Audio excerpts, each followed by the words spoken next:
Bon, bonjour à tous. Je vais vous parler d'une chose qu'on vit à peu près tous depuis un petit moment, c'est-à-dire qu'on assiste à la résurgence de la réaction et des discours réactionnaires, mais pas que des discours, des normes législatives, des pratiques également, et de manière générale à une réduction des libertés. On a entendu il n'y a pas très très longtemps le président de la République dire que les devoirs prévalaient sur les droits. Et on a le sentiment qu'effectivement, on vit une époque de la réaction.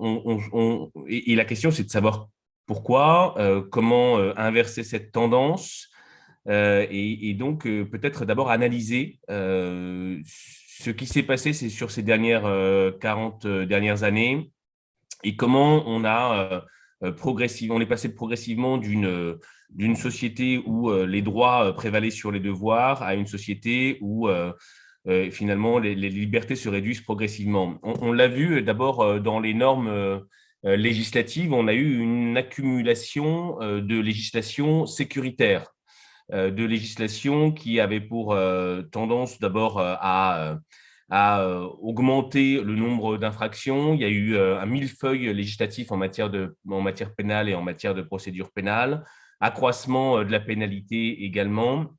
On a une législation également qui tend à réduire un certain nombre de droits d'expression.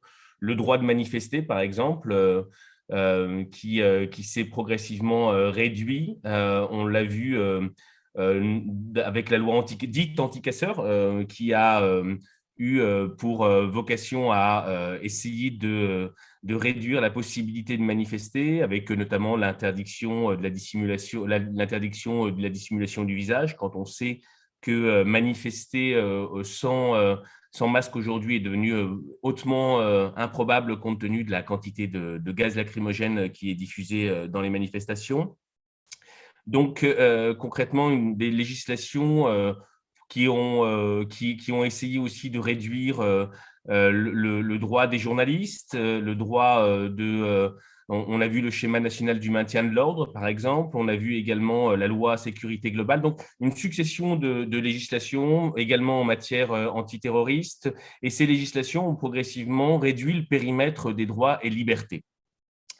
Euh, Quand on analyse ces législations, on se rend compte également qu'elles répondent aussi à une pratique, à des pratiques.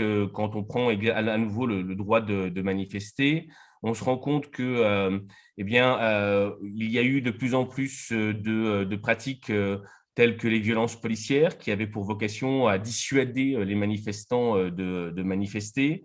On a un changement de la doctrine du maintien de l'ordre. On sait que pendant très longtemps, le maintien de l'ordre, c'était une possibilité comment dirais-je, d'éviter la confrontation entre les forces de l'ordre et les manifestants. Maintenant, on a une confrontation directe avec la création d'unités de contact comme les Braves M, l'utilisation d'armes dites sublétales comme les LBD 40, l'utilisation de grenades explosives qui ont créé beaucoup de mutilations et de blessures chez les manifestants et donc qui ont également entraîné une dissuasion pour l'exercice du droit de manifester, l'utilisation des NAS, bien évidemment, ces NAS dont on ne connaît pas véritablement encore le régime juridique, qui est fluctuant. Hein. On a encore différentes appréciations, tant par le Conseil d'État que par la Cour de cassation. On ne sait pas si ces NAS sont illégales, on pense qu'elles le sont, qu'elles sont illégales dans la mesure où elles entraînent une privation de liberté de manifestants qui exercent leur droit constitutionnel d'exprimer collectivement leurs opinions. Mais ce n'est pas évident puisque dernièrement, le Conseil d'État a exprimé une réserve en disant qu'elle pouvait être utilisée dans certaines situations pour éviter des troubles à l'ordre public. Donc voilà, l'utilisation des NAS. Aujourd'hui, quand on manifeste, eh bien, on a des NAS mouvantes même, puisque les CRS entourent intégralement le cortège de manifestation du début jusqu'à la fin, avec l'impossibilité pratique même de sortir de ces manifestations. L'utilisation des drones, utilisation qui a pendant très longtemps été illégale, puisqu'il n'y avait aucune législation qui autorisait l'utilisation des dispositifs drones au-dessus des manifestations. Ces drones qui sont des appareils aéroportés qui avaient pour vocation de filmer les manifestants, donc des opposants politiques, et donc de rendre compte au pouvoir politique eh bien, de qui était dans cette manifestation, de qui s'exprimait. Et ces drones n'étaient appuyés tout simplement sur aucune législation. Donc, on a pendant très longtemps eu une illégalité de l'utilisation de ces drones. Il y a eu 2 condamnations, notamment du préfet de police l'allemand par le Conseil d'État à 2 reprises, parce qu'on a été obligé, notamment avec la Ligue des droits de l'homme, de retourner par 2 fois devant le Conseil d'État pour obliger le préfet à ne plus utiliser ces drones. La loi sécurité globale a essayé d'instaurer ces drones. Le Conseil constitutionnel les a censurés parce qu'il n'y avait pas suffisamment de garanties fondamentales dans le cadre de la violation du droit à l'intimité et à l'image. Et finalement, eh bien, ces drones sont repassés dans la dernière législation sur la dite de responsabilité pénale, et donc nous aurons dans quelques temps l'utilisation de ces drones. Mais toujours est-il que, pour revenir au propos principal, c'est qu'il y a une pratique visant à réduire le droit de manifester, mais pas que le droit de manifester. Il y a également la liberté d'association qui, parallèlement, a été attaquée sévèrement, notamment avec la loi dite séparatisme, mais qui a comme nom final loi confortant les principes républicains. Cette loi impose notamment le contrat d'engagement républicain, dont le décret a été publié au 31 décembre dernier. Ce contrat d'engagement républicain devient une obligation pour toutes les associations voulant ou bénéficiant de subventions publiques de signer une charte qui pose un certain nombre de problèmes quant à la liberté d'expression des associations, puisqu'elle impose, par exemple, de ne pas vouloir, de s'interdire de créer des troubles à l'ordre public. Quand on sait, par exemple, qu'un grand nombre d'associations, parce que l'expression politique devient de plus en plus compliquée, ont recours à la désobéissance civile, notamment des associations écologistes. On pense bien évidemment à Greenpeace ou à Alternativa. On pense aux intrusions sur les aéroports pour dénoncer l'usage abusif du transport de manière générale et du transport aérien également, qui entraîne des conséquences écologiques. On se dit qu'effectivement, il y a une volonté de mise au pas globale du tissu associatif, de ces contre-pouvoirs que sont la société civile. Donc, c'est aussi un autre biais par lequel le pouvoir réduit les droits et libertés. Et puis, bien évidemment, nous avons ce que nous vivons depuis un certain moment, mais qui existe depuis 1955, c'est-à-dire l'état d'urgence. L'état d'urgence, c'est évidemment un mécanisme légal, puisque c'est inscrit dans la loi. On y a recours en exécutant la loi, hein, et on y a recours dans certains moments de crise. L'état d'urgence, c'est quelque chose, c'est un instrument légal qui permet de faire face à une crise, qu'elle soit sécuritaire ou sanitaire. Elle est née pendant la guerre d'Algérie, en 1955, avant même la constitution de la Ve République. Pourtant, elle a inspiré, à mon sens, beaucoup la Ve République dans son côté hyper présidentiel, dès lors qu'elle confère, et c'est son objectif, un grand nombre de pouvoirs supplémentaires par rapport à l'équilibre institutionnel traditionnel au président de la République et au pouvoir exécutif, en transférant notamment le pouvoir du judiciaire, de l'autorité judiciaire vers le préfet et vers la juridiction administrative, donc en réduisant le pouvoir de cette autorité judiciaire qui est pourtant le garant constitutionnel des libertés individuelles, en conférant des pouvoirs exorbitants au pouvoir exécutif, notamment, on l'a vu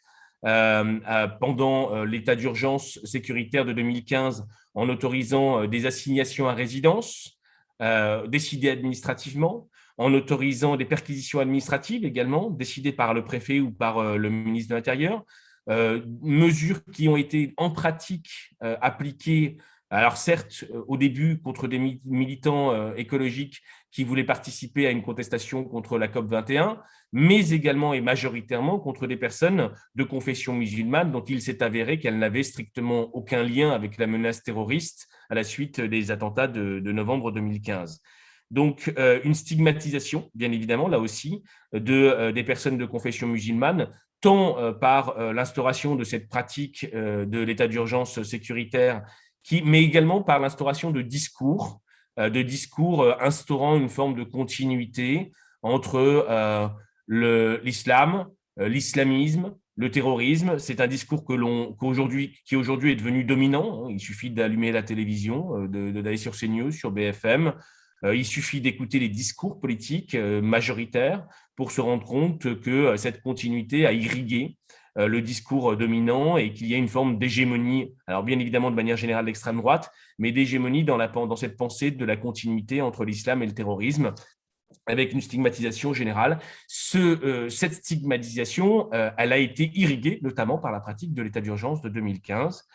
État d'urgence qui a également été instauré au début de la pandémie que nous vivons de Covid et qui a cette fois non plus eu pour vocation de restreindre la liberté de quelques militants écologistes ou de personnes de confession musulmane, mais de l'intégralité de la population. Donc, il y a une extension du champ de cet état d'exception en permettant, mais évidemment, le confinement généralisé. Alors, il ne faut pas se méprendre sur le propos.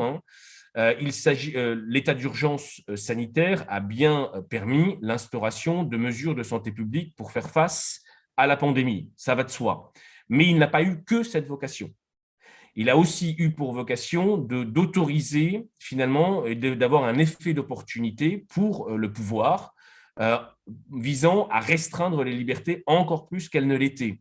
On a vu d'ailleurs bien que le législateur, au début de la pandémie, au début de l'instauration de l'état d'urgence sanitaire, a été restreint.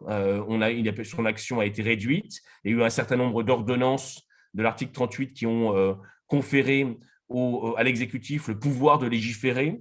L'autorité judiciaire a également été mise en berne. Le droit de manifester était strictement impossible. Et donc, finalement, tout au long de l'état d'urgence, même si ces restrictions ont été progressivement allégées, on a eu à faire face à une réduction des libertés et des contre-pouvoirs du fait notamment de l'instauration de l'état d'urgence. L'état d'urgence devient la norme, c'est le principe même de cet état d'exception et il réduit progressivement l'état de droit et la démocratie. Voilà pour le constat et quelques mots pour sortir de ce constat. Il me semble que, et ça c'est une proposition, c'est une réflexion toute personnelle, mais il me semble que si l'on en est là, c'est parce qu'on a une structuration du discours politique et de la proposition politique qui est assez classique et qui n'a pas beaucoup changé finalement depuis la période pré-révolutionnaire. C'est-à-dire c'est un discours qui est assez binaire, qui crée un clivage entre deux parties de la population. C'était déjà le discours porté par la noblesse contre la monarchie, dans son opposition à la monarchie. Puis, au moment de la Révolution, discours repris et structuration politique repris par les révolutionnaires contre l'absolutisme. Discours également théorique dans l'opposition entre les races dites civilisées et les races primitives au moment de la colonisation et au moment du discours scientifique sur les races. Lutte des classes également. Patriarcat contre féminisme et puis donc réaction contre les Lumières. Donc globalement, on a toujours et systématiquement un discours assez binaire et donc une proposition politique assez binaire. Il se trouve que nous vivons un moment qui est celui du réchauffement climatique. Et ce moment peut donner lieu à deux issues possibles. Soit une accentuation de ce discours et de cette offre politique qui oppose aujourd'hui et pendant la pandémie et depuis l'état d'urgence sanitaire l'État à la population et éventuellement le monde de l'entreprise aux travailleurs. Donc une accentuation de cette offre politique et de cette proposition politique assez binaire avec du fait du réchauffement climatique un accroissement des inégalités. Une partie de la population qui, du fait de son patrimoine et de ses richesses, va pouvoir être protégée des conséquences du réchauffement climatique, avec une majorité de la population qui sera en proie aux conséquences du réchauffement climatique, qui sera toujours plus précaire et qui aura toujours moins de droits, puisque pour faire face à la colère sociale toujours plus importante du fait de cet accroissement et de cette précarité, eh bien, on aura une réduction des droits pour calmer la colère sociale. Ça, c'est la première hypothèse. La deuxième hypothèse, eh bien, c'est une prise en considération, une véritable prise en considération politique du réchauffement climatique, la création et la refondation d'un universalisme qui inclurait d'abord, évidemment, l'espèce humaine, mais l'intégralité des espèces naturelles, ensemble, contre ce réchauffement climatique. Et donc, il n'y aurait plus une binarité au sein de la population, mais un universel contre, finalement, le réchauffement climatique, ses origines et ses conséquences, ce qui pourrait permettre, finalement, l'avènement d'une autre pensée politique, moins binaire, plus unitaire, qu'on pourrait appeler évidemment l'écologie sociale ou l'écosocialisme. Voilà la proposition alternative. Évidemment, on se trouve aujourd'hui à ce carrefour de choix et de positionnement politique.